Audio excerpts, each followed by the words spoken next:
Nama Daud disebutkan sebanyak 16 kali di dalam Al-Quran.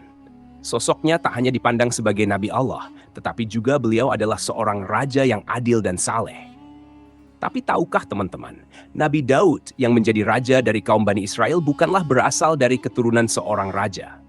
Beliau adalah masyarakat biasa, hingga di satu peristiwa Nabi Daud diangkat menjadi raja.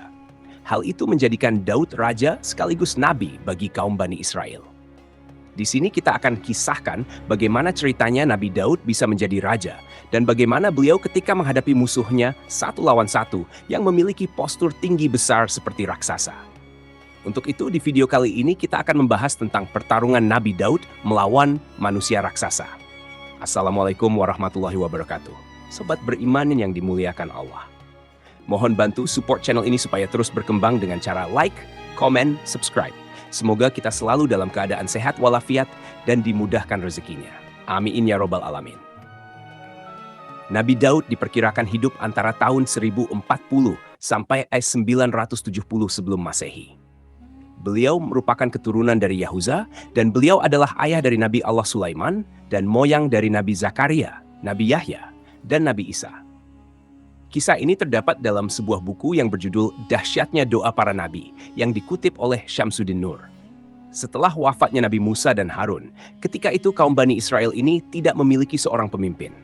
Kemudian Allah Subhanahu wa Ta'ala utus seorang nabi yang bernama Samuel, atau dalam bahasa Arabnya Sami'un, itu demi menggantikan Musa dan Harun dalam memimpin kaum Bani Israel. Tapi entah karena ngayal atau tukang protes, ketika itu kaum Bani Israel ini mulai bosan dengan kondisi itu. Mereka bilang, masa kaum kami ini selalu dipimpin oleh seorang nabi, mulai dari Yusuf, Musa, Harun. Kami mau seorang raja. Padahal udah enak-enak Allah Subhanahu wa Ta'ala utus kepada mereka seorang nabi sebagai pemimpin, ini malahan mereka mau minta dipimpin sama seorang raja. Keinginan Bani Israel ini pun disampaikan kepada Nabi Samuel. Samuel pun menyarankan supaya Bani Israel bersabar menunggu mukjizat dari Allah Subhanahu wa Ta'ala. Kemudian Nabi Samuel berdoa meminta petunjuk dari Allah Subhanahu wa Ta'ala. Akhirnya, pada suatu hari ada seorang pria yang sedang menggembala keledai-keledainya. Tiba-tiba, satu dari keledainya itu terlepas. Kemudian pria ini pun mencari keledainya yang lepas itu selama berhari-hari. Singkat cerita, karena keledainya itu nggak ketemu-ketemu, pria ini pun pergi mendatangi Nabi Samuel. Yang ketika itu, Nabi Samuel tengah berada bersama orang-orang Bani Israel. Dan tanpa disangka-sangka, rupanya setelah Nabi Samuel melihat pria yang sedang mencari keledainya itu, tiba-tiba Nabi Samuel mengatakan kepada orang-orang bahwasanya pria mencari keledai itu yang akan menjadi raja pertama dari Bani Israel. Orang-orang pun kaget dan merasa tak percaya. Masa raja pertama mereka adalah mantan seorang penggembala keledai? Dia kan orang miskin, nggak punya nasab yang tinggi, nggak punya harta, dan berasal dari kaum bawah. Bukannya mereka senang punya raja baru, malahan ketika itu sebagian orang-orang nggak mau mengakui bahwa pria itu adalah raja mereka. Ini dikasih nabi minta raja, giliran dikasih raja, malahan banyak protes. Pria penggembala keledai ini bernama Tolut. Dia yang nantinya akan menjadi raja pertama bagi kaum Bani Israel. Sobat Jazirah Ilmu yang dimuliakan Allah, pada suatu hari akan terjadi perang antara kaum Bani Israel melawan sebuah kabilah yang bernama Jalut. Kala itu, kaum Bani Israel dipimpin langsung oleh raja mereka, yaitu Tolut. Tolut pun mulai mengumpulkan pasukan yang dia ambil dari orang-orang Bani Israel. Ketika itu ada sebagian orang yang mau dan ada pula sebagian orang yang gak mau ikut perang. Karena teman-teman, kabilah Jalut ini adalah orang-orang yang kuat dan raja. Mereka punya postur badan yang tinggi besar serta mempunyai otot yang kekar. Ditambah lagi, kaum Jalut ini teman-teman punya pasukan yang sangat banyak. Makanya sebagian orang Bani Israel tidak mau ikut perang karena mereka takut dengan kabilah Jalut yang ketika itu terkenal suatu kabilah yang kuat. Setelah Raja Tolut mengumpulkan pasukan perangnya, ada seorang bapak yang punya 3 anak laki-laki yang memasukkan ketiga anaknya itu ke dalam pasukan Raja Tolut. Bapak ini bernama Yisha. Salah seorang dari anaknya ini bernama Daud.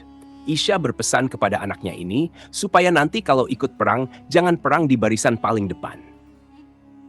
Akhirnya berangkatlah pasukan Bani Israel ini menuju medan peperangan.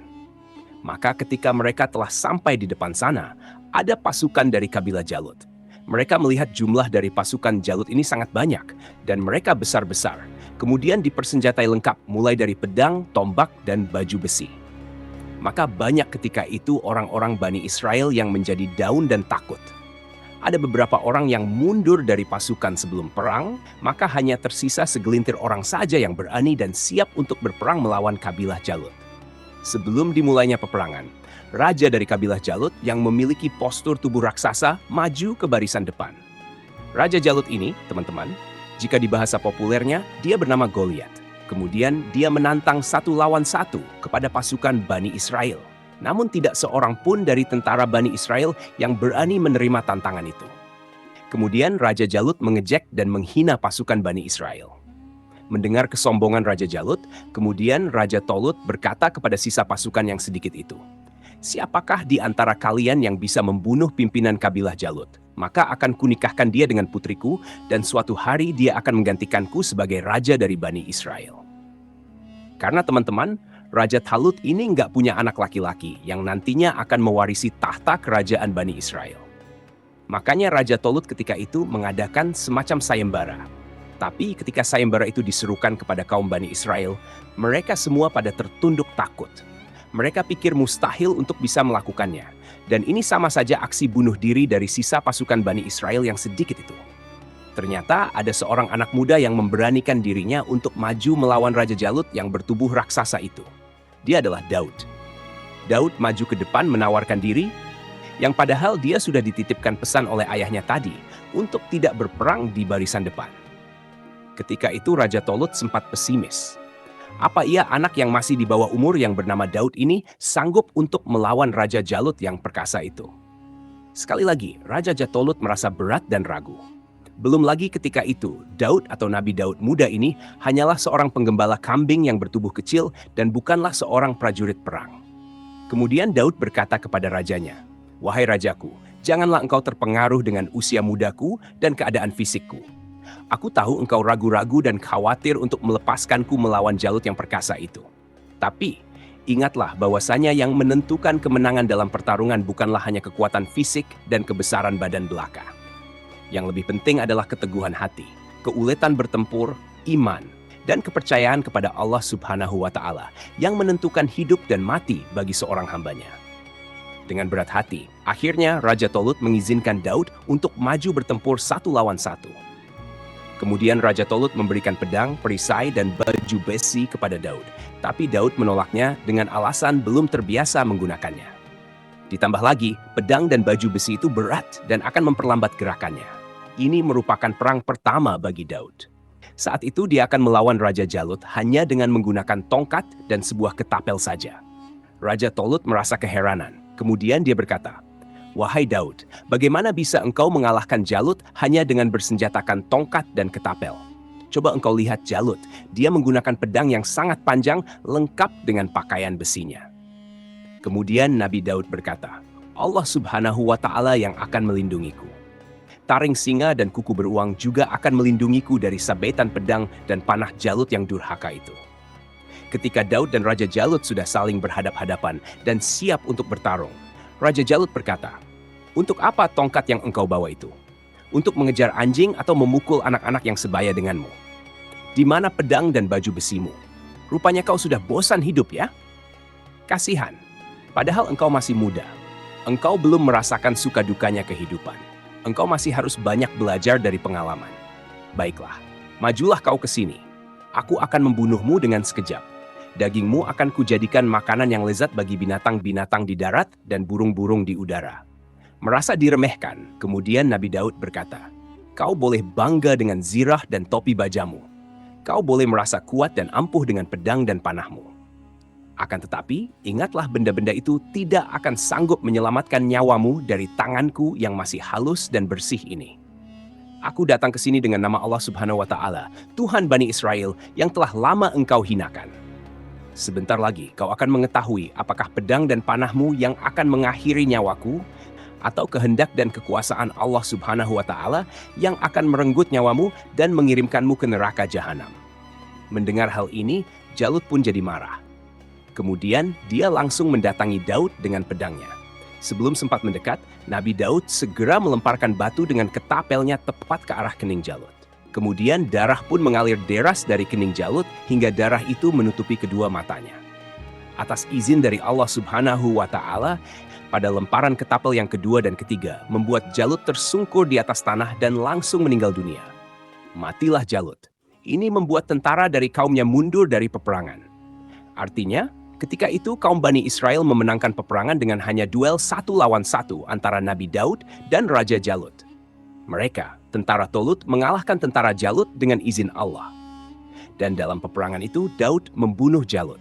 Kemudian Allah memberikan kepadanya pemerintahan dan hikmah sesudah meninggalnya Tolut. Seandainya Allah tidak menolak keganasan sebagian umat manusia dengan sebagian yang lain, pasti rusaklah bumi ini. Tetapi Allah mempunyai karunia yang dicurahkan atas semesta alam. Al-Quran, Surat Al-Baqarah, ayat 251. Sobat Jazirah beriman yang dimuliakan Allah, sesuai dengan janjinya, Nabi Daud pun dinikahkan dengan putri Raja Talut yang bernama Michal. Ketika itu Nabi Daud diangkat menjadi penasihat dan orang kepercayaan Raja Tolut. Daud sangat disayang, disanjung, dan dihormati oleh mertuanya dan seluruh rakyat Bani Israel. Di akhir kisah, pada suatu hari Raja Tolut meninggal dunia. Otomatis, tahta kerajaan pada saat itu jatuh kepada Daud. Daud pun menjadi raja bagi kaum Bani Israel. Di dalam kepemimpinannya, Raja Daud memimpin kerajaannya dengan jujur dan adil. Bahkan ia menjadikan Baitul Maqdis sebagai ibu kota kerajaan pada saat itu. Ketika usia Raja Daud menginjak 40 tahun, beliau mendapatkan risalah kenabian dari Allah Subhanahu wa Ta'ala. Kemudian Nabi Daud pun menerima kitab suci Zabur untuk Bani Israel. Pada saat itu, akhlak dari Bani Israel ini sangat buruk. Maka diturunkan Zabur untuk melengkapi kitab Taurat yang diturunkan kepada Nabi Musa alaihissalam. Kitab Zabur yang diturunkan kepada Nabi Daud ini menggunakan bahasa teman-temanku seiman. Nabi Daud pun sukses menjadi nabi dan raja yang berlangsung selama 7 tahun 6 bulan. Tapi, ada juga riwayat lain yang mengatakan Nabi Daud diangkat menjadi raja ketika dia berusia 30 tahun dan masa kepemimpinannya selama 40 tahun. Kemudian tahta kerajaan jatuh kepada anaknya yang bernama Sulaiman atau Salomo atau juga Solomon. Beliau sama seperti ayahnya. Sulaiman menjadi raja sekaligus nabi ketika itu. Dan Sulaiman ini lebih hebat lagi teman-teman, karena puncak kejayaan kaum Bani Israel adalah ketika dipimpin oleh Nabi Sulaiman. Namanya sampai tercantum di dalam hadits Nabi Shallallahu Alaihi Wasallam. Ada sebuah hadis riwayat dari Ibnu Abbas. Rasulullah Shallallahu Alaihi Wasallam bersabda, Raja bumi ada 4, 2 mukmin dan 2 kafir. Untuk 2 mukmin, Zulkarnain dan Sulaiman. Sedangkan 2 raja kafir, Namrud dan Buhtun Nasar. Dan bumi akan dikuasai seseorang dari ahli baitku. Jadi itulah kisah tentang pertarungan Nabi Daud melawan manusia raksasa. Semoga kisah ini bermanfaat. Lebih dan kurangnya mohon dimaafkan. Yang benar datangnya dari Allah Subhanahu wa Ta'ala. Khilaf atau keliru, itu datangnya dari saya pribadi sebagai manusia biasa. Sampai ketemu di kisah-kisah seru yang penuh makna selanjutnya. Saya akhiri. Wassalamualaikum warahmatullahi wabarakatuh.